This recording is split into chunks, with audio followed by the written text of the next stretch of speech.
Pemirsa, salah satu kuliner khas di Kabupaten Abdiya adalah gulai ikan jangko yang dimasak asam pedas dengan berbagai rempah. Kuliner ini mempunyai cita rasa tersendiri karena berbahan dasar ikan jangko yang memiliki tekstur daging yang lembut.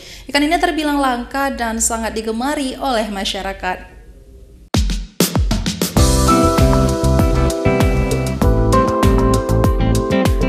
Gulai ikan jangko merupakan kuliner khas Aceh Barat Daya. Ikan jangko adalah ikan kecil yang berwarna gelap dan hidup di perairan air tawar yang jernih. Salah satunya di Sungai Krung Baru, Kecamatan Lembah Sabil, Kabupaten setempat. Ikan jangko dimasak asam pedas, dalam bahasa Aceh disebut asam keeng, yang dicampur dengan rempah-rempah khas Aceh sehingga mempunyai cita rasa tersendiri. Daging ikan yang lembut dan kuah dengan rasa asam pedas membuat kenikmatan yang berbeda. Ikan kecil ini ditangkap dengan cara memanah atau ditembak karena badannya licin sehingga butuh kejelian.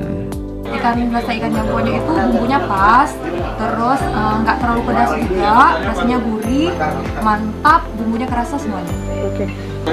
Ini yang kedua kalinya, jadi dulu pernah makan sekali. Kalau ikan jangko itu kayaknya perbedaannya itu di bumbunya ya, terus di cara masaknya. Kalau ikan kerling kan lebih kuahnya nggak terlalu kental ya, kalau misalnya ikan jangko itu lebih kental kuahnya.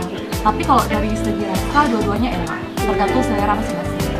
Sama nasi 15.000. Kalau untuk ikan kering 35.000. Tapi menurut jenisnya juga ada yang kecil, ada yang besar. Kalau yang ukuran porsi 35.000 agak besar ya.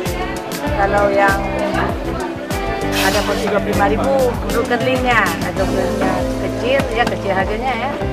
Selain ikan jangko, Anda juga patut mencoba gulai ikan kerling. Kedua kuliner tersebut dapat Anda nikmati di salah satu warung makan yang berlokasi di ujung jembatan Krung Baru, Kecamatan Lembah Sabil, Kabupaten Aceh Barat Daya ini. Warung yang telah berjualan lebih 20 tahun dengan menyediakan gulai ikan kerling dan berbagai gulai ikan air tawar lainnya.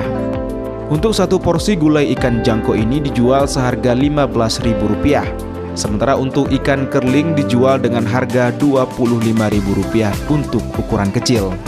Sementara untuk ukuran besar dijual dengan harga Rp35.000 per porsi. Ikan kerling terbilang lebih mahal karena ikan ini memiliki kandungan protein yang tinggi. Dari Kabupaten Aceh Barat Daya, Erdawati, iNews melaporkan.